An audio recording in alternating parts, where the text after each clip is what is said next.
হিন্দু হন আর মুসলমান হন, ভারতীয় হলেই বাড়ি পাবেন।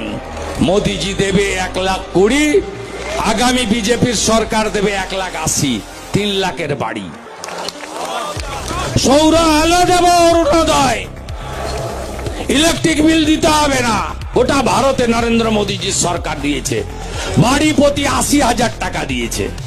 সুশান্তরা করছে তাদের এলাকায়। এখানে অরুণোদয় নেই, প্রধানমন্ত্রী সূর্য ঘর নেই।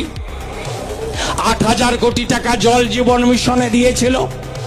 কোন গ্রামে নলে জল এসেছে? চাকদা আর্সেনিক প্রন এরিয়া, বলুন কোন গ্রামে নলে জল এসেছে? নল আছে? শুভেন্দু কাকা, তোমাকে আমি একটা কথা বলি, কথাটা আমার রাখো। পশ্চিমবাংলায় যে প্রাইমারি স্কুলগুলো বন্ধ হয়ে আছে সেটা চালু করার ব্যবস্থা করো। পশ্চিমবাংলায় যে ছেলে মেয়ে পড়াশোনা করে বেকার বসে আছে তাদের চাকরির ব্যবস্থা করো। পশ্চিমবাংলায় যেন হিন্দু মুসলমান না হয়।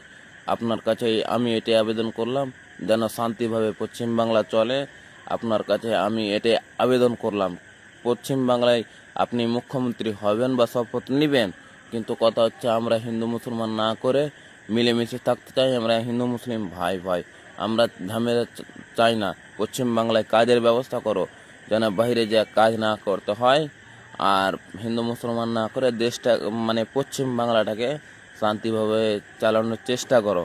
কিন্তু হিন্দু মুসলমান না করে মানে পশ্চিম বাংলার উন্নতি হবে সেটা নিয়ে মানে ভাবনা চিন্তা করো। কিন্তু কথা হচ্ছে পশ্চিম বাংলায় যে বেকার ছেলেগুলো বসে আছে পড়াশোনা করে, তাদের চাকরির ব্যবস্থা করো। লক্ষ্মীর ভাণ্ডার লাগবে না, তাদেরকে চাকরি দাও, যেন উৎসাহিত হয়, পড়াশোনা করে। ছেলে মেয়ে হিন্দু মুসলমান সবাই জানে চাকরির আশা করে, চাকরি পায়। এটাই আপনার কাছে আবেদন করলাম।